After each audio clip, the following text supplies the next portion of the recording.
सबसे पहले बात करेंगे न्यूज 18 के खबर के बड़े असर की। तो हम लगातार ये खबर दिखा रहे थे कि एक तरफ तो आम जनता पर बिजली का भारी भरकम बिल लादा जा रहा है, वहीं दूसरी तरफ इस विभाग से जुड़े कर्मचारियों की लिमिट बिल्कुल तय कर दी गई है। उन्हें नॉमिनल बिल यहां पर देना पड़ रहा है और कर्मचारी और अधिकारी मुफ्त वाली बिजली यहां पर उपभोग उसका कर रहे हैं। लेकिन अब मुफ्तखोरी पर लगाम लगने वाली है। अब इसकी बाकायदा एक लिमिट तय होगी और इस बात की जानकारी खुद बिजली विभाग ने हाईकोर्ट में दी है। आज हाईकोर्ट में मामले की सुनवाई हुई, जिसके बाद जल विद्युत निगम ने हाईकोर्ट में कहा कि 18 नवंबर को तीनों निगमों के एमडी की बैठक होने जा रही है और इस बैठक में बिजली कर्मचारियों के बिजली खर्च की लिमिट तय कर दी जाएगी, यानी कि एक सीमा दे दी जाएगी। उस यूनिट से ज्यादा अगर कोई बिजली खर्च करता है तो उसके बाद उसमें चार्ज लगाए जाएंगे। वहीं हाईकोर्ट ने अब इस मामले पर पिटकुल को भी पक्षकार बना दिया है और सभी से जवाब मांगा गया है। वहीं अब 25 नवंबर को हाईकोर्ट में इस मामले की अगली सुनवाई होगी। तो आपको याद होगा कि किस तरह से न्यूज 18 ने लगातार दिखाया था कि बिजली कर्मचारी तो मौज कर रहे हैं, आप एसी चलाइए, पंखा, कुछ भी बिजली के उपकरण आप चलाइए, लेकिन आपका बिल काफी कम आएगा, जबकि जनता पर इसका भारी भरकम बोझ पड़ रहा था। तो इसके बाद हाईकोर्ट में याचिका दाखिल हुई है, जिस पर आज ये कार्रवाई हुई।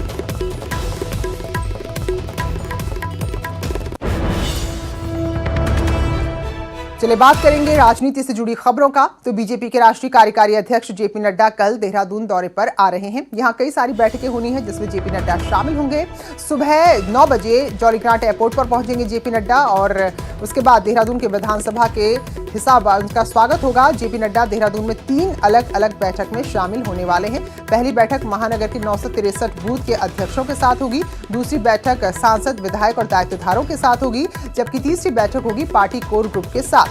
2022 के चुनाव की रणनीति को लेकर जेपी नड्डा का यह दौरा बेहद अहम माना जा रहा है। रात में जेपी नड्डा बीजापुर स्थित शेफ हाउस में रुकेंगे और 16 नवंबर को वापस दिल्ली लौट जाएंगे।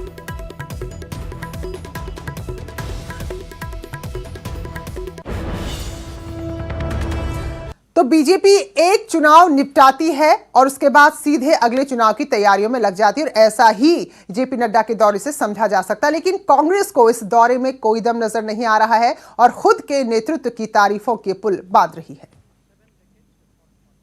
देहरादून में हर बड़ा पोस्टर बीजेपी के राष्ट्रीय कार्यकारी अध्यक्ष जेपी नड्डा का लगा है और कांग्रेस को यही बात पसंद नहीं आ रही। बीजेपी का 2022 चुनाव की तैयारी में जुटना कांग्रेस की टेंशन बढ़ा रहा है। कांग्रेस का कहना है कि नड्डा सिर्फ नाम के अध्यक्ष हैं, जबकि काम की अध्यक्ष सोनिया गांधी हैं, जो 2022 में उत्तराखंड में कमाल दिखाएंगी। अभी उनके कार्यकारी अध्यक्ष हैं, मुझे नहीं लगता कि उनकी कोई सिग्निफिकेंस है यहाँ।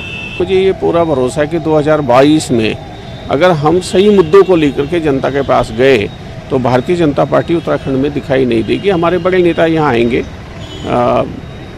जो वरिष्ठ नेता हैं, जैसे राहुल जी हैं। राहुल जी पूरे देश का दौरा कर रहे हैं, प्रियंका जी आएंगी, सोनिया जी आएंगी। 11 विधायकों वाली कांग्रेस को सोनिया गांधी से जादू की उम्मीद है, पर बीजेपी कांग्रेस को राहुल गांधी की वो रैलियां याद दिला रही हैं जब लोकसभा चुनाव में राहुल के बुलाने पर भी कोई सुनने नहीं आया और कांग्रेस लोकसभा चुनाव हार गई। राहुल गांधी जी और सोनिया गांधी जी जब जब उत्तराखंड प्रदेश में आई, चाहे अल्मोड़ा आए, चाहे अन्य अन्य जगह पे जहाँ भी उनके दौरे हुए हैं, उनके ढाक के 3 पात की तरह जो कार्यक्रम बिल्कुल फ्लॉप हुए हैं। कोई भी कार्यक्रम उनका सक्सेस नहीं हो पाया। तो मुझे लगता है कि उनके आने और ना आने का कोई फर्क पड़ने वाला उत्तराखंड के जनमानस पे नहीं पड़ेगा।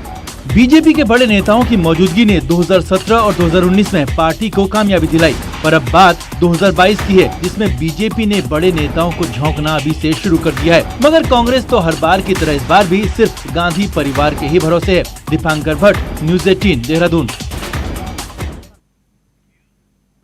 तो फिलहाल अब कुछ मुद्दों को उठाना कांग्रेस ने